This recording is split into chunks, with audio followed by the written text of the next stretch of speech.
leenjisaan haaraa Real Madrid Xavi Alonsoon milkaa'ina galmeessuuf dhimmoota xiyyeeffachuu qabu irratti Super Sport intala baaseera. Abdurrahman Amin. Vinicius Junior plays it through to Valverde, pokes it on for Rodrigo. Danger here for Al Hilal, and Real take the lead.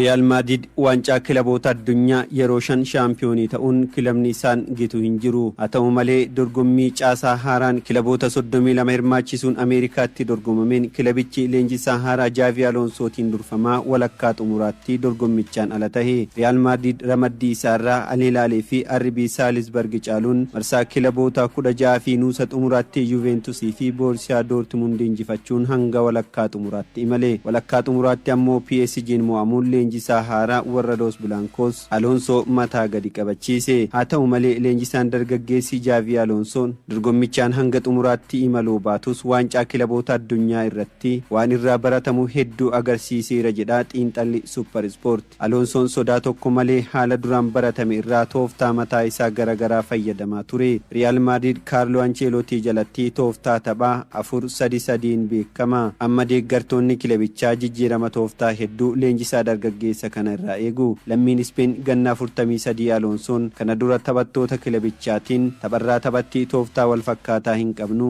waan haaraa fiduudhaaf dirqamna, yeroo maraa haalota irratti hundaa'uun tooftaa garagaraa amaleeffachuu qabna jechuun itti dubbate. Waancaa kilaboota addunyaa ji'a tokkoof Ameerikaatti dorgomamaa ture irrattis jecha isaa gara gochaatti fiduun yeroo garii sarara ittisaa 3 yookaan ammoo 4 fayyadamaa tooftaa garagaraa hedduun garee faallaa qoraa tureera. What a ball that is! Vini Junior has support, but he might go alone. Vini Junior! Gama biraatiin taphataan sarara jidduu kilabichaa Aurel Tchouameniin Xavi Alonso jalatti taphataa haaraa irra deebiin dhalate ta'uun kilabichaaf murteessaa ta'uu isaa agarsiise. Tchouameniin waancaa kilaboota addunyaatiin taphoota hundaa kilabichaaf taphateera. Ajaja leenjisaa isaa haaraa hedduus hojiitti hiikuun imala hanga walakkaa xumuraa kilabichaa keessatti gahee olaanaa bahate. Taphatichi akkaataa barbaachisuun gara duubaa fi fuulduraas deemee ittisaa fi warreen goolii galchan gargaaru, akkasuma walakkaa dirreettis gara bitaa fi mirgaa deemuun garee isaa tajaajilee ga'umsa gaarii mul'ise. Bara dorgommii 2025-26 fis kaka'umsa leenjisaa haaraa jalatti argate kanaan itti fufnaan Real Madrid ni milkeessaaf eegama. Alonsoon taphattoonni sarara ittisaa garichaa sodaa malee gara fuulduraa deemanii goolii galchuu irratti akka hirmaatan jajjabeessa. Bara darbe liigichi yoo jalqabu Real Madrid sarara ittisaa qarqara bitaa fi mirgaan taphattoota ittisa qofa irratti fuulleffatan Dani Carvajal fi Ferland Mendy'n eegale. Bara kana waancaa kilaboota addunyaa irratti taphoota hedduu kan taphatan Trent Alexander-Arnold fi Ferran Garciaan amala gara fuulduraa deemanii taphachuu qabu. Kun ammoo Real Madridiif taphattoonni sarara ittisaa goolii galchuu irratti hedduminaan akka hirmaataniif isa gargaara.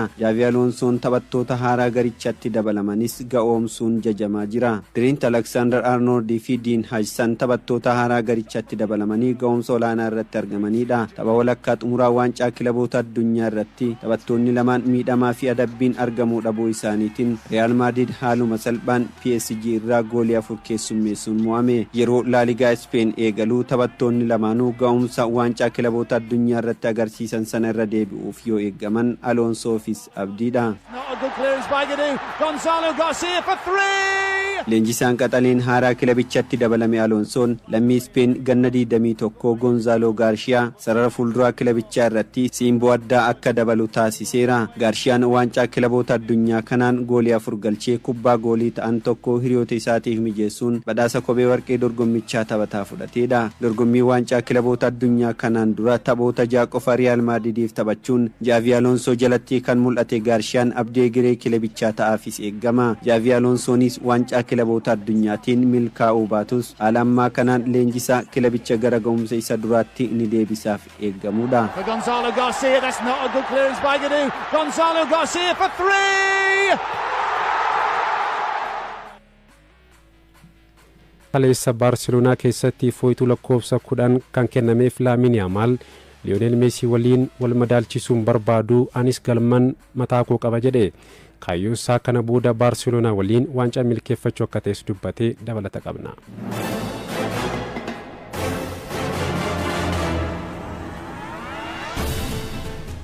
waggoota hedduuf Baarseloonaa keessatti fooyituu lakkoofsa 10 taphattoonni danuuffachuun ga'umsa gaariitti mul'isuun badhaasa dhuunfaa fi waancawwan hedduu shaampiyoon ittiin ta'aniiru. Diego Armando Maradona, Pep Guardiola, Stoichkov, Romario, Rivaldo, Riquelme, Ronaldinho Gocho fi Lionel Messiin fooyituu lakkoofsa 10 kanaan taphattoota kilabichaa waliin yeroo milkii dabarsan keessaa jalqaba irratti hiramu. Stoichkov, Ronaldinho fi Messiin fooyituu lakkoofsa kanaan Baarseloonaa keessatti ga'umsa gaarii mul'isuun badhaasa dhuunfaa taphataan kamuu hawwuu Ballon d'Or injifataniiru. Shaampiyooniin addunyaa Lionel Messiin badhaasa Ballon d'Or yeroo 8 Baarseloonaa keessatti yeroo injifattu lakkoofsa seena qabeessa kilabichaa 10 uffachuuni. Messi fi Ronaldinho Gochoon fooyituu lakkoofsa kanaan dirree keessatti kubbaa miilaan ga'umsa ajaa'ibaa mul'isuun deeggartoonni garee faallaayyuu teessoo isaanirraa ka'uun harka rukutuu fi dandeettii isaanii dinqisiifataniiru. Amma immoo abbaan dabaree waggoota 2 darbee dirree keessatti raajii hojjechaa kan jiru Lamine Yamal.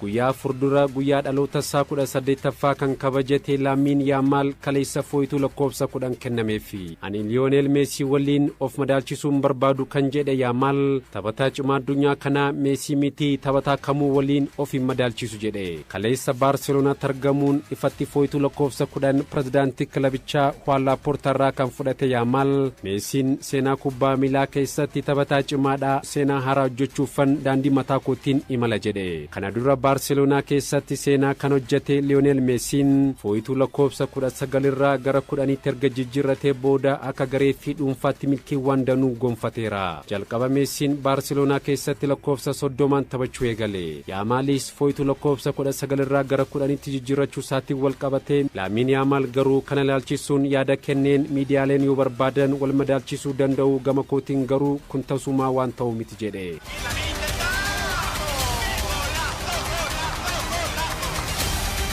Yamal bara dorgommii xumurameen umriin isaa 18 osoo hin guutiin taphataa Inter Milaan Federico Di Marco dabalatee taphattoota sarratti isaa ciccimoo ga'umsaa fi dandeettii isaatiin salphumatti bira darbaa ture. Bara darbee dorgommii hundaanuu taphoota 55 goolii 18 galchuun kubbaa goolii galan 25 mijeesse. Gooliin inni galchaa tures hawwatuu fi Baarseloonaaf murteessoo turani. Baarseloonaa keessatti sarara fuuldurarratti taphattoonni sadan Rafinha, Robert Lewandowski fi Lamine Yamal qindoominni uuman taphattoota garee faallaaf yaaddoo guddaa ture.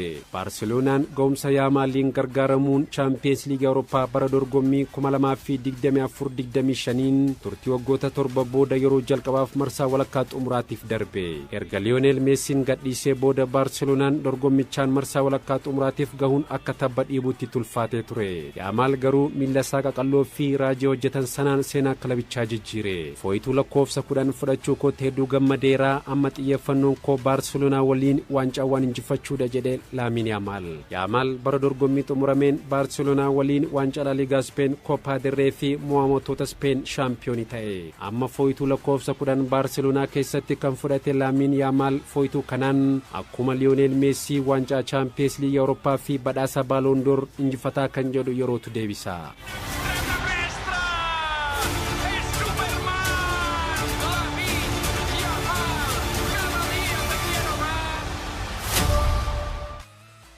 Taphataa cimaa waancaa kilaboota addunyaa jedhamuun kan filatame Cole Palmer ga'umsi hagaa jalqabaa xumuraatti mul'isee carraa badhaafamuu akka argatu isa taasiseera jedhame Abubakar Abdallaa.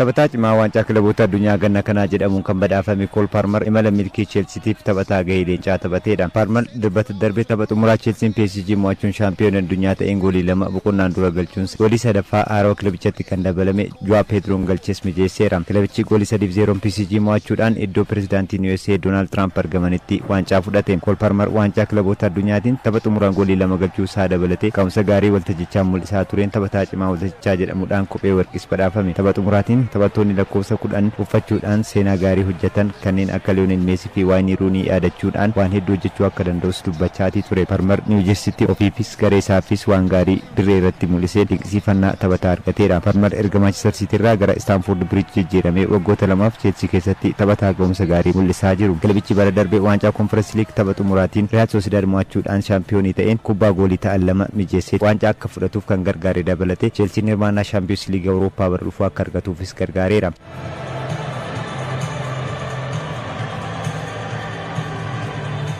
Chelsea waancaa kana fudhachuu isaatiin daandii magaalaa Londonitti deeggartoota isaa waliin kabajachuuf karoora qabaachuu baatus lammiin England Palmer yeroo gammachuu isaa maatii isaa waliin daawwannaa taasisuun dabarsaa jira. Palmer daawwannaa isaa jalqabaa odola Caribbean iddoo akaakayyuun isaa Steve Palmer itti dhalate St Kitts yeroo jalqabaatiif daawwannaa taasise. Palmer Englanditti dhalatus iddoon hidda maatii isaa St Kitts fi Nevis waliin hariiroo gaarii qaba. Yeroo daawwannaa isaa kanattis kophee isaa irratti alaabaa St Kitts fi Nevis akkasumas kan England waliin barreeffame uffachuudhaan daawwannaa taasise. Daa'imman odola kanaas Palmer kanneen jaallatanii fi fakkeenya kan taasifatanidha. Itti aanaan muummicha ministeeraa St Kitts fi Nevis Dr. Geoffrey Henry fi ministeerri turizimii Marsh Henderson taphataan kubbaa miilaa jaallatan garas yoo imalu simannaa gaarii dirree xiyyaaratti argamuudhaan taasisanii fi muummichi ministeeraa St Kitts fi Nevis Dr. Terence Cole Palmer odola kana daawwachuun lammiilee keenya iddoo garaagaraa jiran cimna qabanii fi nuun boonuu isaanii kan mul'isu jedhani. Isa simachuun ni boonna. Furannoo inni haamilee guddattoota keenyaa fi federeeshinii ispoortii keenya cimsuudhaaf qabuun ni galateeffanna jedhan. Taphataan kana 23 Palmer yeroo jalqabaatiif St Kitts daawwachuudhaan abbaa isaa dabalatee maatii isaa waliin yeroo gaarii akka dabarsu kan isa gargaarudha. Palmer gama isaatiin waancaa addunyaa erga fudhatee booda St Kitts dhaquun waan addaati jedhe. Iddoo akaakayyuun koo kubbaa miilaa jaallatu itti eegale jedhe. Odola bareedduu teessuma lafaa hawwataa qabdudha. Lafa tabbaa bosonaa fi galaana jiranis daawwachuun fedha. Nyaata asiis dhandhamachuun hawwe jedhe. Palmer yeroo daawwannaa kana taasisetti. Cole Palmer milkaa'ina waancaa kilaboota addunyaatiin argate itti fufuudhaan fuulduraa Premier League dabalatee Champions League Awurooppaatiin Chelseaf gumaacha akkamii taasisan eegama.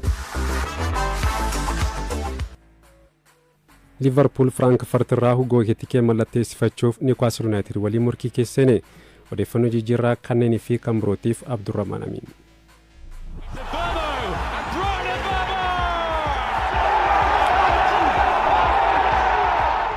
Manchester United Brian Mbeumo jijjiirraan fudhachuuf Brentford walii galeera jedhamaa ture. Brentford amma gatii isaa paawundii miiliyoona 65 irraa gara 70tti ol guddisuun fedhiin Manchester United taphatichaaf qabu akka hir'atu taasiseera.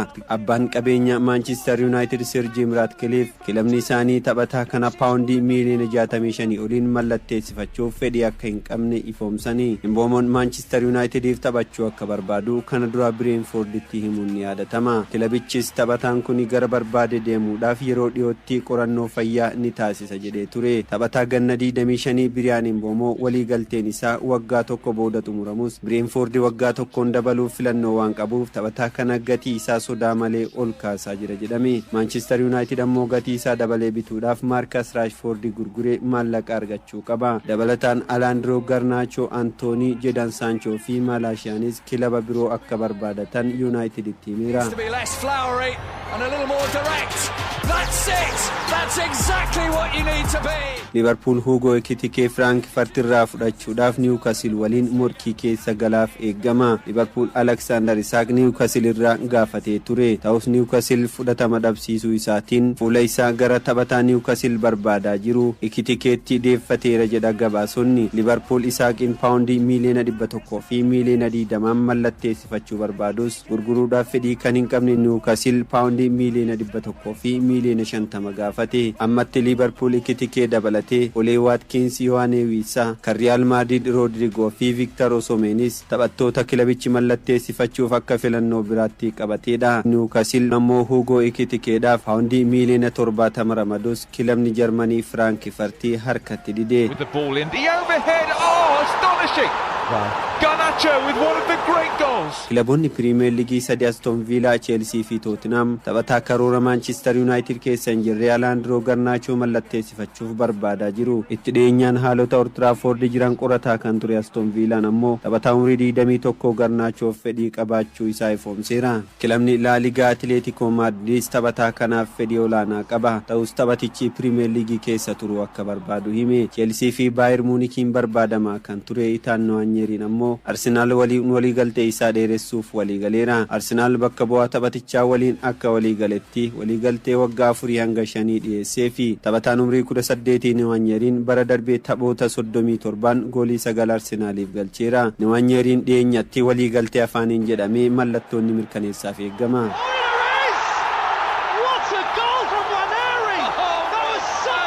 What a goal! Everybody talked about the Salah goal yesterday. Cristiano Ronaldoon badhaasa taphataa cimaa waggaa Saawudii Pro League injifate. Ronaldoon bara dorgommii xumurameen taphoota 34 hiriiree keessaa 15 taphataa cimaa jedhamuun filatame. Waldaan deeggartoota biyyattii filannoo gaggeesseen Ronaldo taphataa cimaa jechuun filatanii turan. Taphataan lammii Poorchugaal ganna 40 CR7 ga'umsa bara dorgommii kana mul'iseen badhaasa biraas argateera. Liigiin guddichi Saawudii Pro League CR7 taphataa cimaa waggaa jechuun badhaasuu beeksiseera. CR7 bara dorgommii xumurameen taphoota 30 hiriireen goolii 25 galchuun gama goolii hedduu galchuutiinis sadarkaa tokkoffaan xumure.